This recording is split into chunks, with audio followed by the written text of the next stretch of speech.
Well, God, I thank you for today. I appreciate you that you've given us this opportunity to sit down and to talk about this beautiful continent we love. And we just invite you here that as we navigate this journey through One Africa, we need your strength, we need your wisdom, and we need your presence, because apart from you, there's nothing that we can do.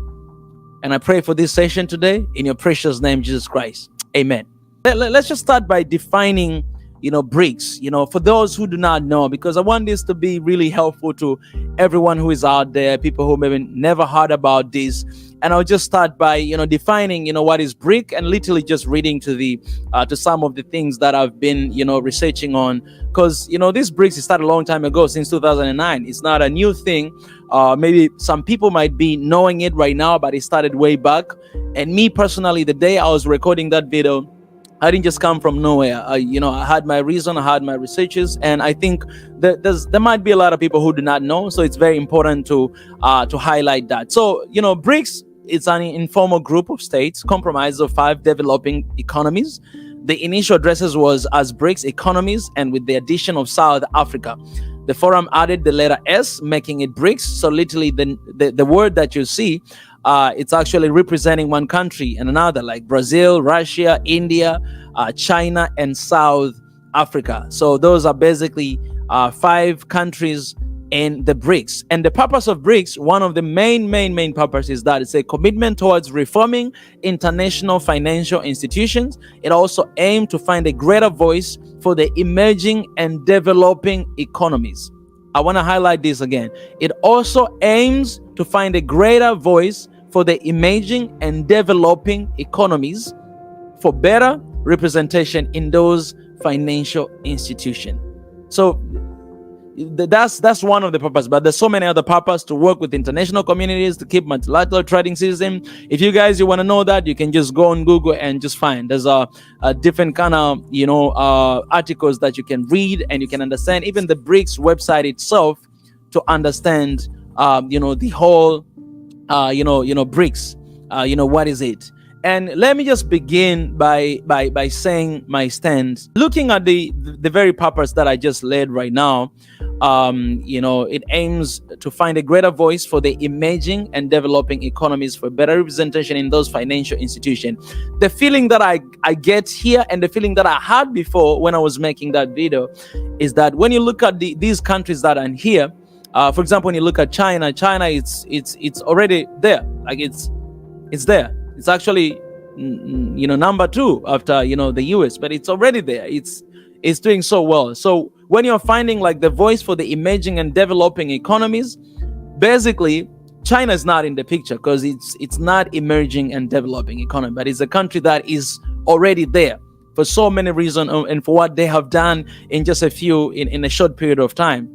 So, and for me, when I was looking at BRICS, when I was looking at these countries, when I was looking at Brazil, when I was looking at, Russia, when I was looking at China and India, and then I saw, South Africa, and, right now we know that even Ethiopia, they've sent the request to join the BRICS, and I believe a lot of other African countries will come. I don't believe that BRICS is a bad organization or whatsoever. That's not my belief, and I'll not believe that until they prove me otherwise, right? But my concern about BRICS is that for me, I see it as a distraction to the Africa's unity that we are finding and we are sensing. And let me just elaborate this before I let you, Gamma, as well share your opinion.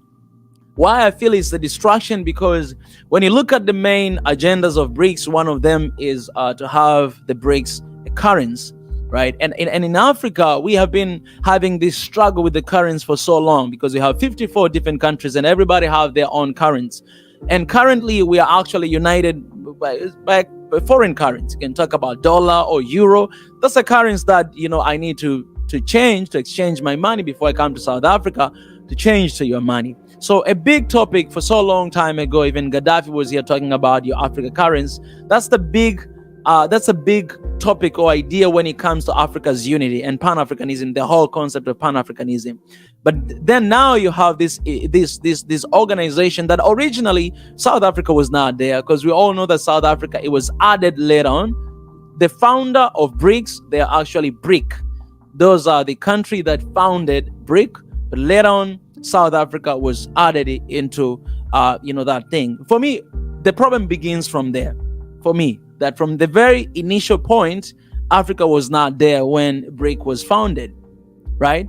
And so if it was, they came and they added it later, my problem is that all these countries that we have in BRICS, most of them are strong economy. I was looking at the basically top 50, top 50, and then you will see that all the way to all these countries that you have in BRICS, you have the Brazil is number 12. So basically, all other countries, you have China is there, number 2, India number 5, and then you have Brazil number 12.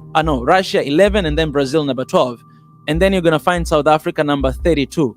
31 is Nigeria, right? You find 32. So, so when I was looking at this, I felt like the same thing that Kwame Nkrumah and Nyerere said long time ago, because I remember.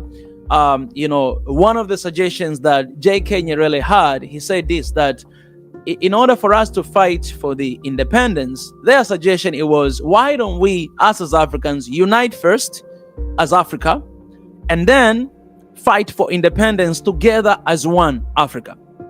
So at that time, Nyerere, he went to Kenya, he went to Uganda, he tried to consult them to join force.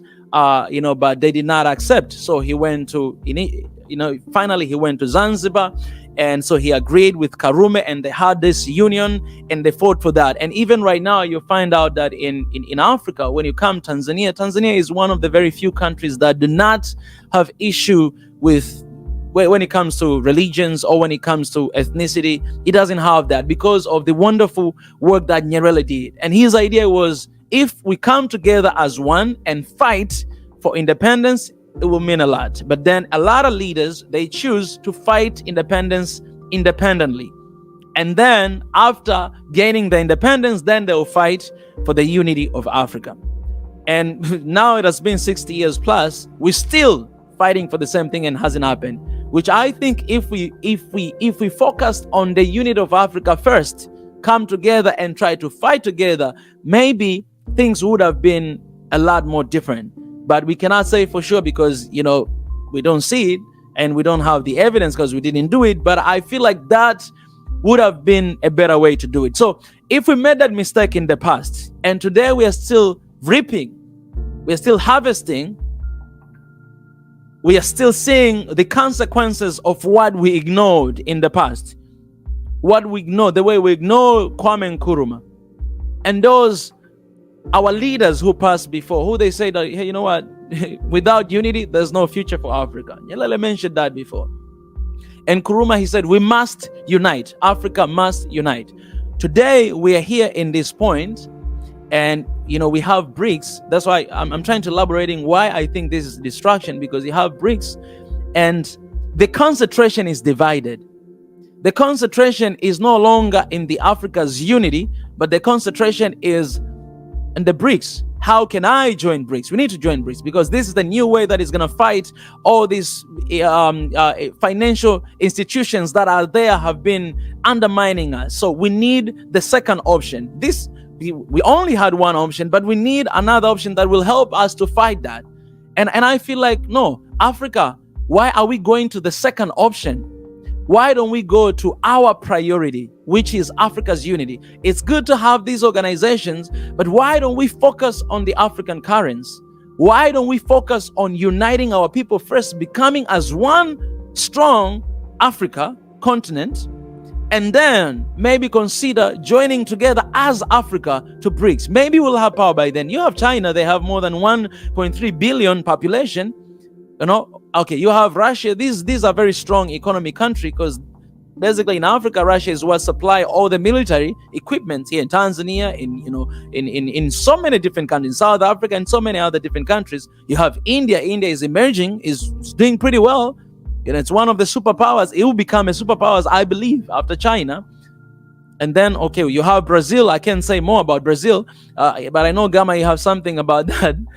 And then you have South Africa, which which they call is developing country, and now you have even more countries who want to join, and that's my concern, and that's my worry, that even I look at people, what they're talking about, I look at everything.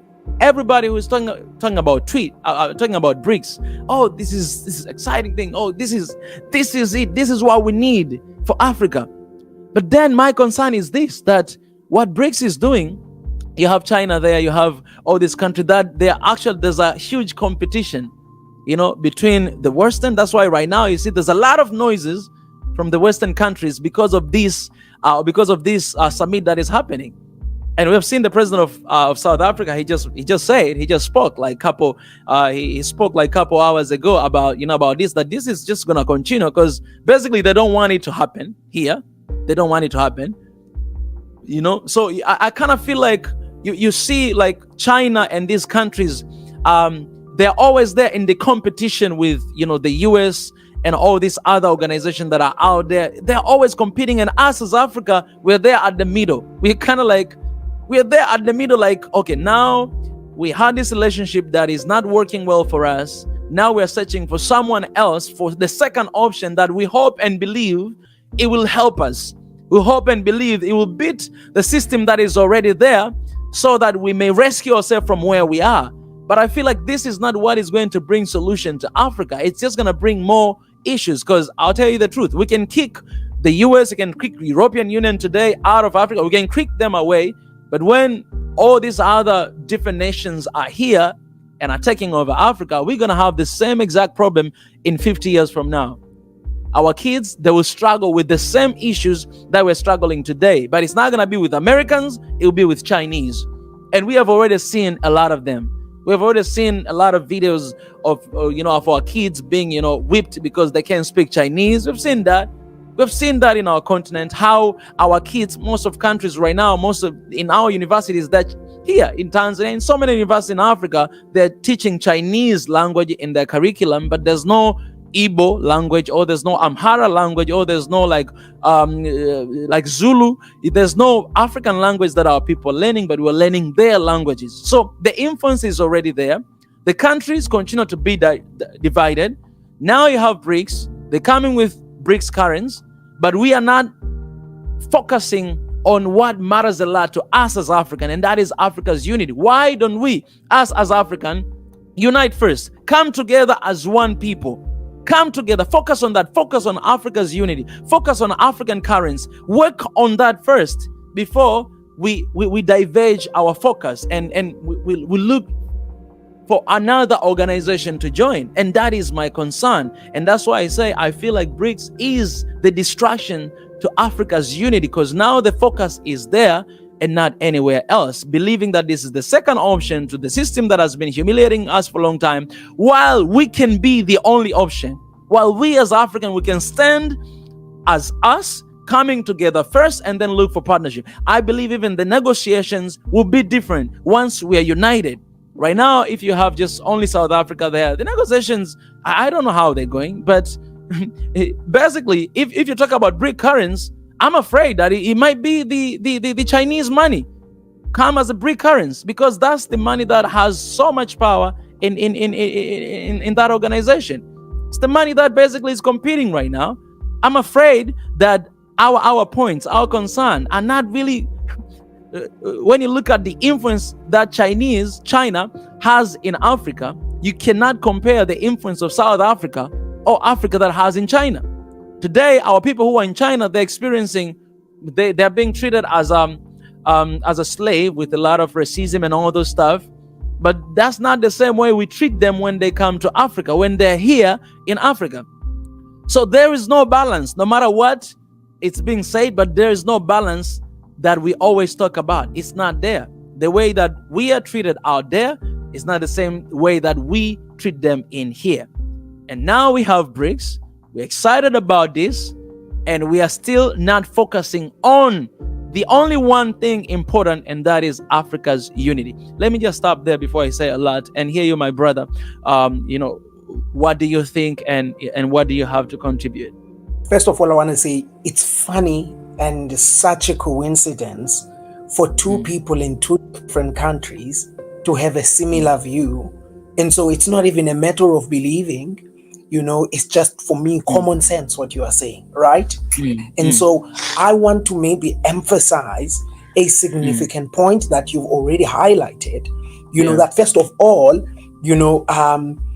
Goldman Sachs is an international investment banking that finances multinationals as well as governments, right? So it founded Brics in the late 1800 or in the early 1900, and it was not founded by Africans, neither was it founded by Asia, neither was it founded by anybody but by Europe, right?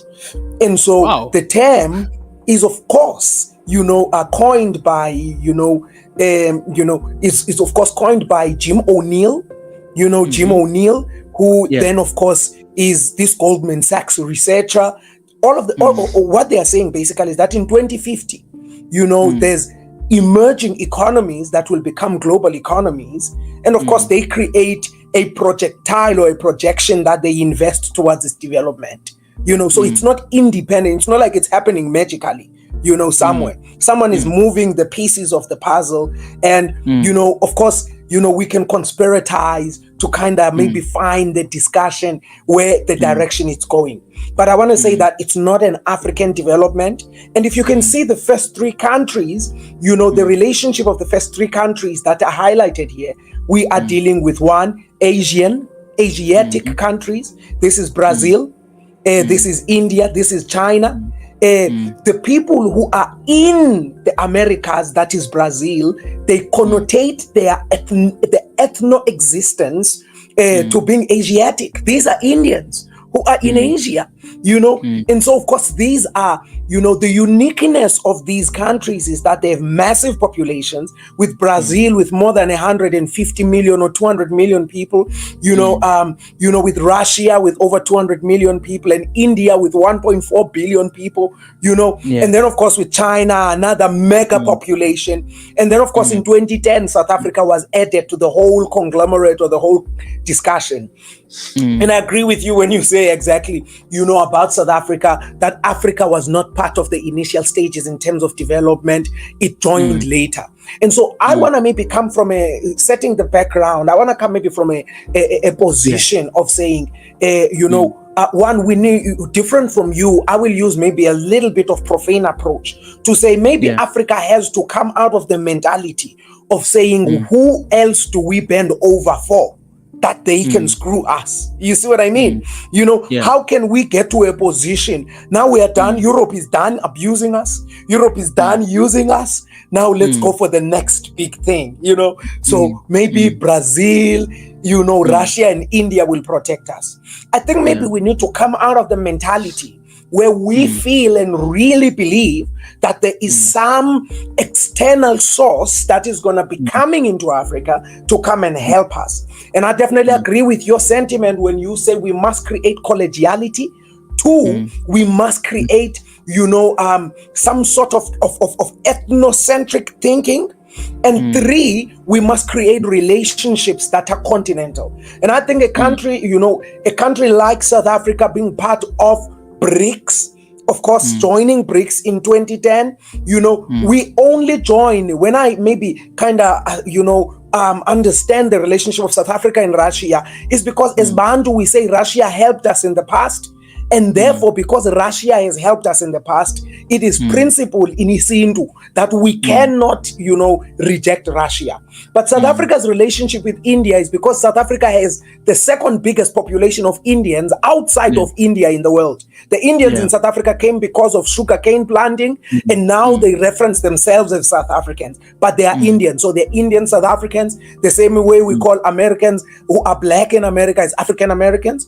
So South Africa now has two things that it's looking for, right? But from a capital point of view, South Africa has China to replace America, and so they have these relationships, right? But ultimately, the dynamics of South Africa are so complicated because all of a sudden South Africa is the diverse box. It's like, a fruit salad of Africa, where everyone is here. But the issue about South Africa is that it has not mastered its own notion of identity complex and recognizing its notion that one, we are African, and secondly, we are black, and we must create ethnocentrism, right? Because you find that in South Africa, a country with 62 million people, 58 million black people are still behind the minority white population. Black people are still behind, other ethnic groups, whether it's the Indians and whatsoever, right? And so South Africa now is struggling and is here in limbo.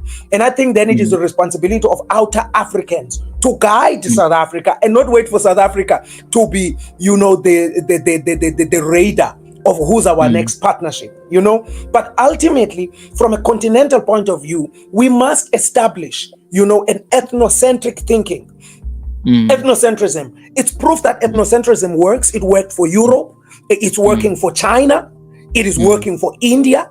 Israel, small, just a strip of land, is recognized by Harvard, one of the most successful ethnocentric communities. So black nationalism from a commercial point of view, not from a political totalitarian point of view that is oppressive, that is just to say that in Africa, we must be open to say black first.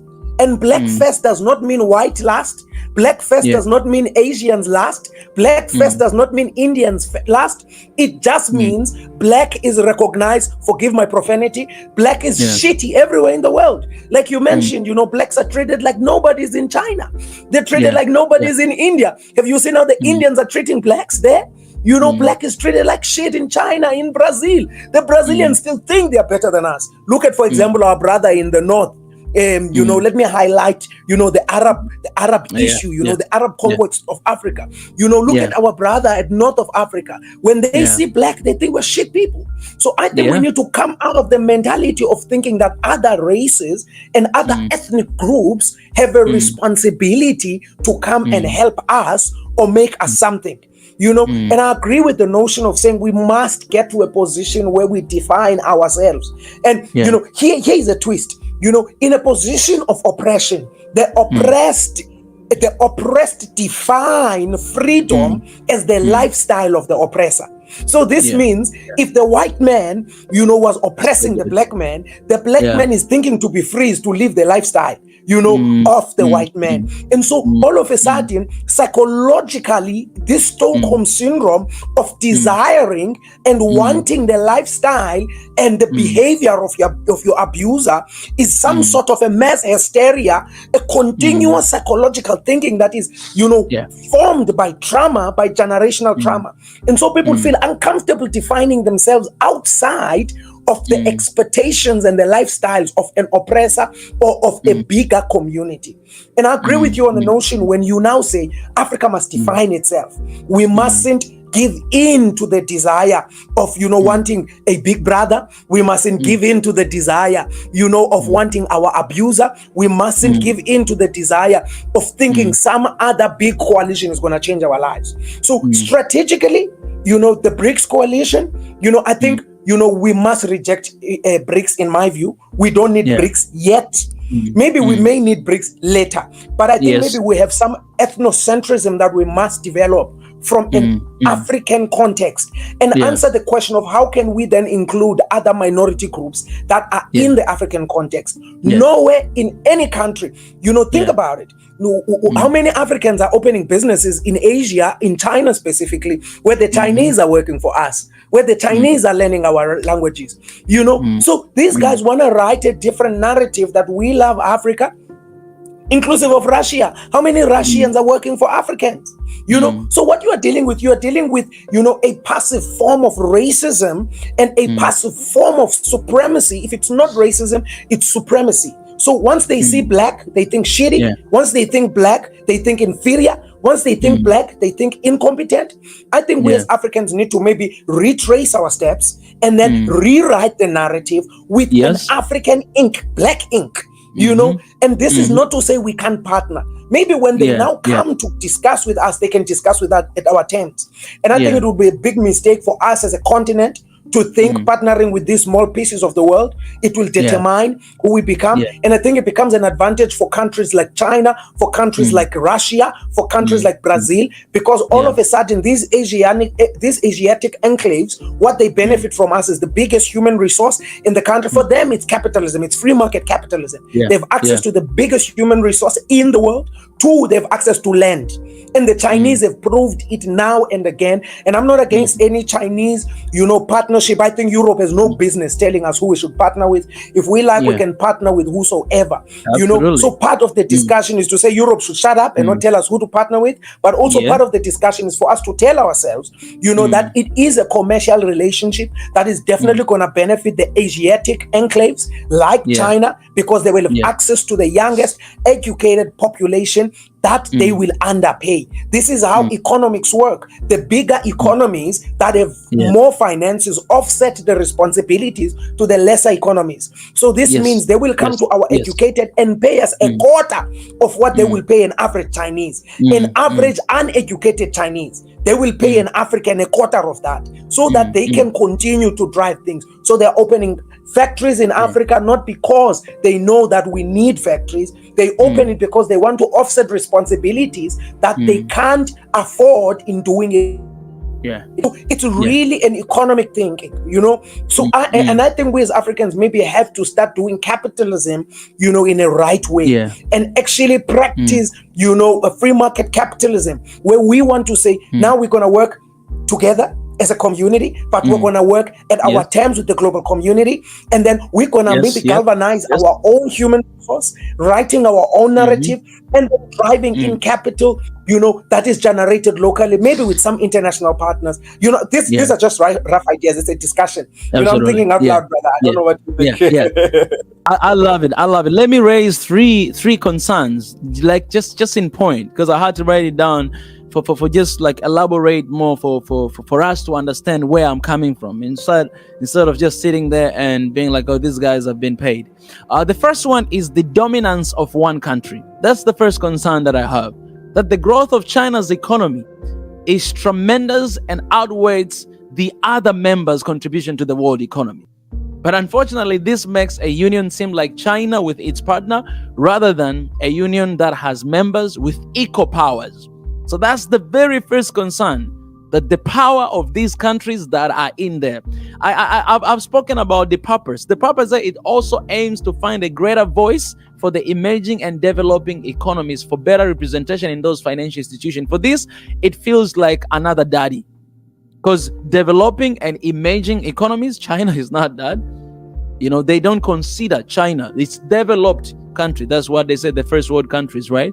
And we are the third world countries, developing and emerging. So it's kind of like we have these Brics. It's there. It aims to find a voice, a greater voice for emerging and developing economies, and that is what? Africa, for better representation in those financial institutions. So just that, the first purpose of it is just sounds very wrong to me. Another concern that I have: lack of mutual economic interest. There has been a decreasing trend of trade happening between the members.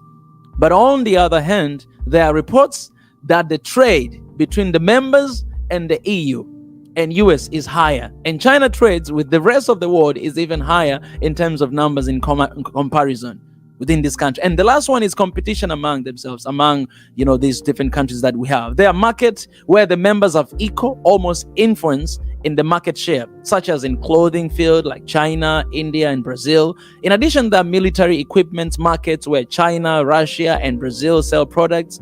Research and development results has less impact, since the countries can re-engineer and create similar technology. So these are just few out of many concerns that that are there. And even when I look at different countries that already apply, let me name for you. Like I say, Ethiopia just applied recently, and we all know that it's like a year ago, Ethiopia, there was a huge tension between Ethiopia and US and the Western countries because of the interference of Ethiopia's matter. So they stood and they say, no more. We don't want you guys to influence our politics. We don't want you guys to interfere anything. Let's stop. And I think that is the main topic, or the main point that I hear from a lot of Africans, that Russia and China, they don't really interfere.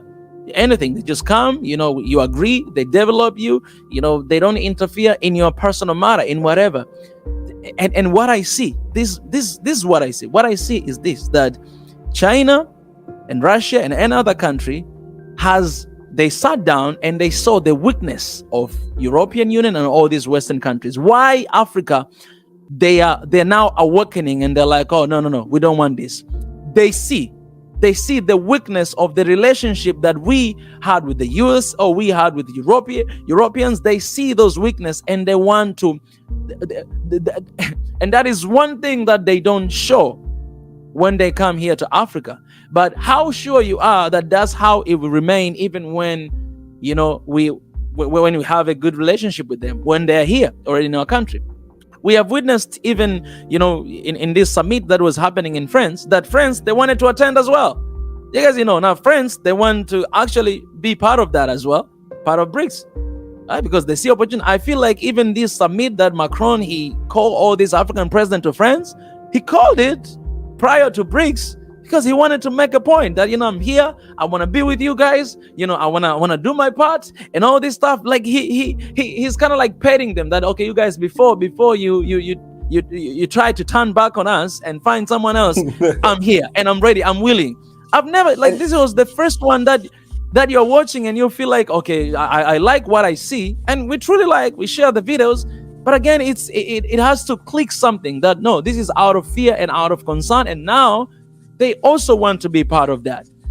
Maybe let me sit on the other fence, so that they don't say, oh, we're not pro Brics, we don't understand the concept. I think maybe let me sit on the other side of the fence, maybe in defense of the concept, not really in defense of the concept, but the other side of the concept. Why why so many countries are even showing interest in joining Brics. And if you look at the world, I think a lot of countries are sort of tired of being bullied. They feel bullied by the so-called big nations or rich nations, or the ones that are controlling most of the economic means. So they're looking for alternatives. If you look at everyone, like why everyone is trading with China, why everyone wants to join Brics, most of them it's they're trying to find an alternative to the US dominance or the European dominance in terms of economics, more specifically economics than the political system. People are looking for other ways where they can have other means of making money, and also loans. I mean, we've seen China has been really open in giving a lot of countries money. So, and let's look at the dominance of the World Bank, the IMF, and the other institutions that are out there that have been borrowing most of our country's money, and also the interest that have been imposed on many nations, and also the economic so-called policies that other nations were forced to adopt because of the loans they already took with those nations. And also some of these countries, they're trying to get an alternative so that they can have a voice and not rely on one source of for example, money if it needs money, and also to say some of the things without having to step on somebody who's funding your projects or funding your budget, or even aiding some of your programs in your country. So if you look at most of those countries that want to join, they're looking for an alternative. That's why even with the Brics now, I mean, mostly Russia pushing for the agenda of even a Brics currency. They're trying to they're trying to move away from the dollar dominance. And you can see Saudi Arabia is there. A lot of countries that are showing interest in joining because they're tired of being boxed into this dollar world, and also being bullied in a way indirectly. So the Brics, if you look at it now, it becomes more attractive because people are thinking, maybe let's move away from this one, and let's open our choices. Let's make our options. Let's open ourselves to more options in terms of what we can get and what we can do as countries. So now, when it comes to these things, where now Brics, it's Brics. I think my brother said it well with regards to how it was formulated, and all that stuff, and even how South Africa came to join, and I'm not sure really, like what I just read quickly was I think China was kind of lured them into joining, but partly it was because South Africa, that by then was still the biggest economy in Africa. Also, it was seen as a gateway to the African economies and stuff.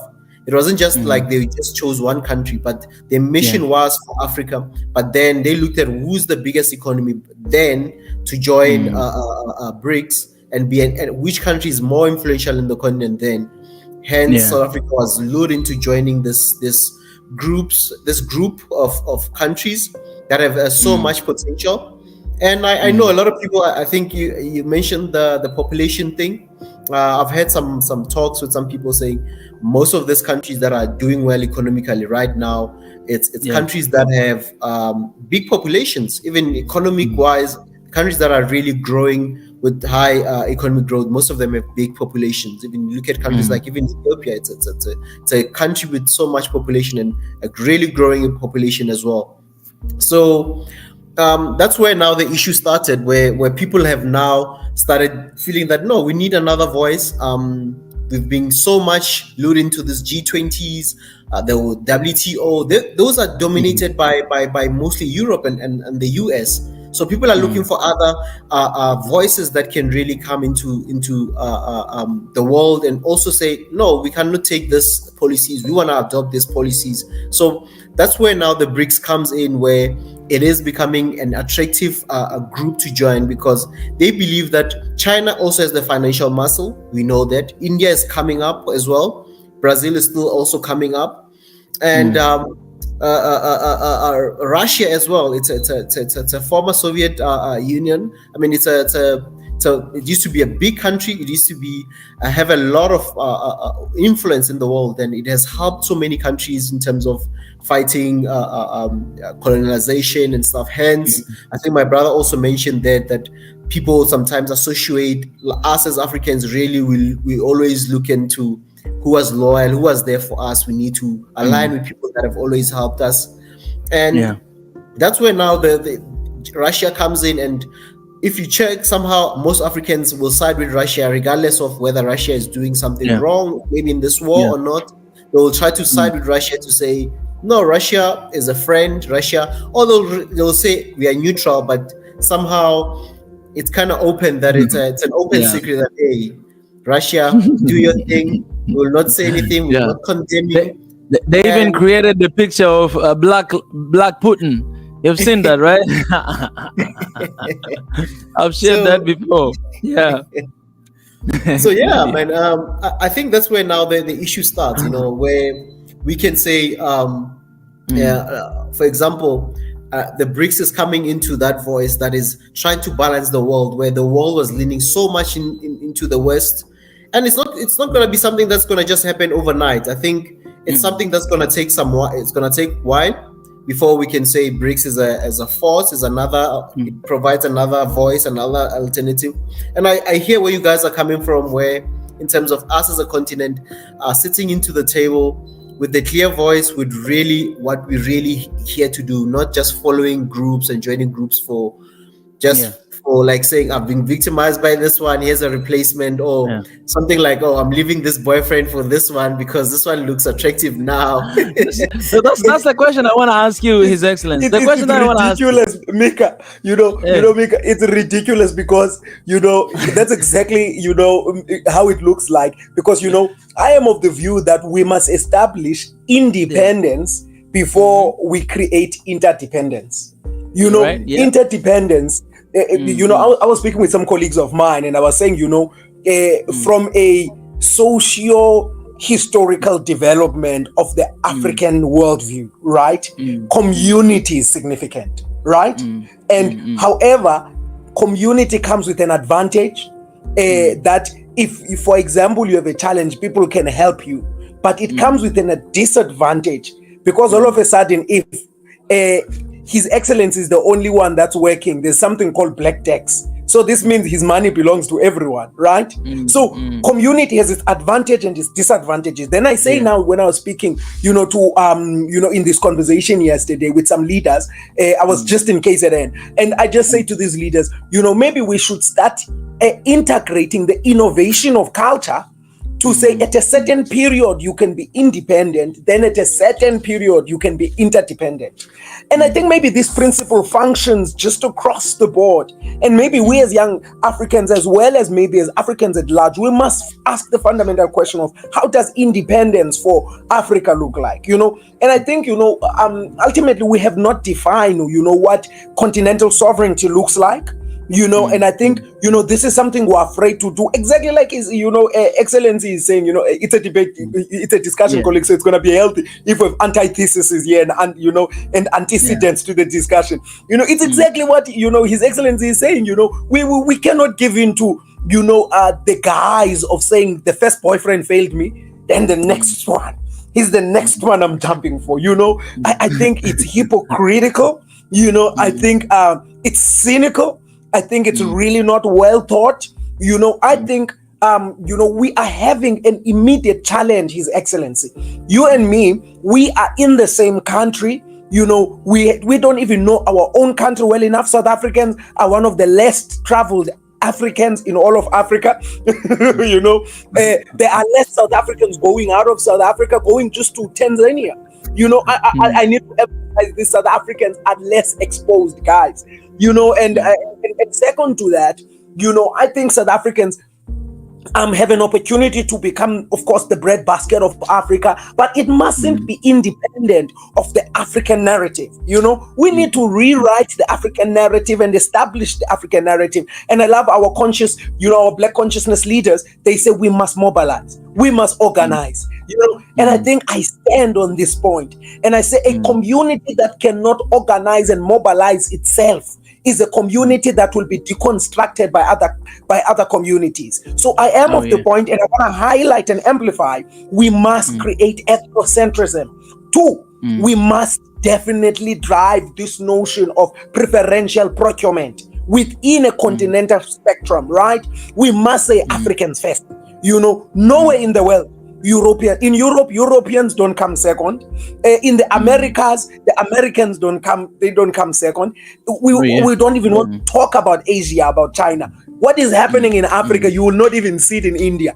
Indians treat us like, we are the stepchild of God's kingdom.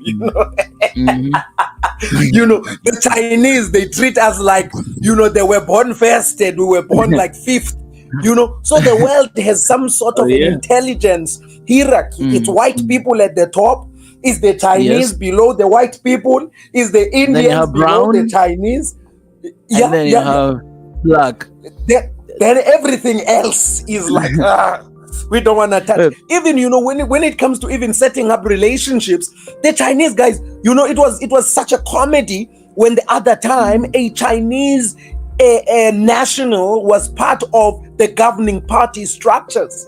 It was such a comedy, this thing in South Africa. No one in South Africa, no black, not even South African, no African can become part of the higher echelons of the governing structures of Asia.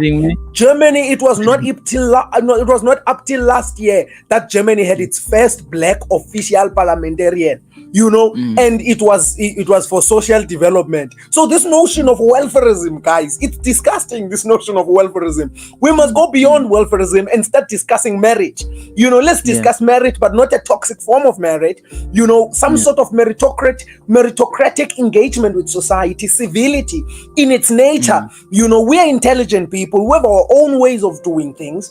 And, let's begin to legislate our own customs. This is customary law at a continental level. In South Africa, we're still driven by Roman Dutch law. People don't even know. In South Africa, this is how stupid, in my view, we are. To our viewers, please don't be offended. I'm an extremist and I use very hard language. Disclaimer. This is how stupid we are. In South Africa, the minority white population cannot talk our languages, guys. We are here 400 years together. In South Africa, you meet white South Africans, not under 100,000 white people can talk our native languages. Now, I had our brother Mika here. He's saying the Chinese don't speak our language. Do you think the Chinese want to exchange Jingtao for Kandieke? It will not happen, guys. You know. So yindlalo, guys. Yindlalo in isiXhosa. Yindlalo is just a joke. You know, it's just a joke. It's a child's play. You know, and to even edit, we know that even though this podcast is the biggest in Africa, you know, it's going to become one of the biggest in Africa, our political leaders, they will still join Brics. We know this thing because we know that it works for their advantage, for their benefit. They have, you know, they have nonchalant desires. They are inferior by nature. They want to be associated with other people. You know, they cannot stand independently and draw a path where there is no path and pioneer change. You know, our guys are not Nkurumas. Every time they go to Nkuruma, they don't carry a Nkurumatic spirit. Every time they go Kenyatta, they don't carry a Kenyatic spirit. You know, they don't even carry the lowest of the African spirit. They don't have an Idiamic spirit. Even Idi Amin, an oppressor, our current politicians, they just want to be white, these guys. You know, they are not authentic. I've never met, now they are tired of trying to be white because they know they will never be white. You know, Africans are even bleaching. They are the highest ethnic group that bleaches, are not happy with their own skin tone. They change their hair. They are not happy with their hair. Now they want to be Asiatic. Following thing, our plastic surgeons will be doing our eyes like this. Come a little bit racist now. They'll be doing our eyes. They will go for plastic surgeons to look Chinese. You know, so this is a joke, guys. This is a joke. You know, it's even a joke that we're having this discussion, that after hundreds of years of being oppressed by a different continent, being abused, used, misused, we are still now trying to put ourselves under the wing of someone else. And we know our politicians are going to do, Mika, no matter how many times, the guys who argue with you is because they are inferior. Inferiority is the lack of personal development and identity. They don't know who they are. They don't know whose clans they are. You know, you see this a lot in peri-urban communities where there's black communities. You ask them what your clan is. You know, they won't even say. But once you go to areas where there are Africans from all lower echelons of society, then they know who they are. They want to define themselves as African. They don't define themselves as black, but they define themselves as, you know, Amguni, you know, Ndingumxhosa, Ndingumzulu, you know, and so on. And I think this is part of the problem, guys. We must delete inferiority from our complex and create, you know, our own superiority. So we must organize black nationalism. I am of the point, from a continental point of view, guys. You'll forgive me. I'm offended.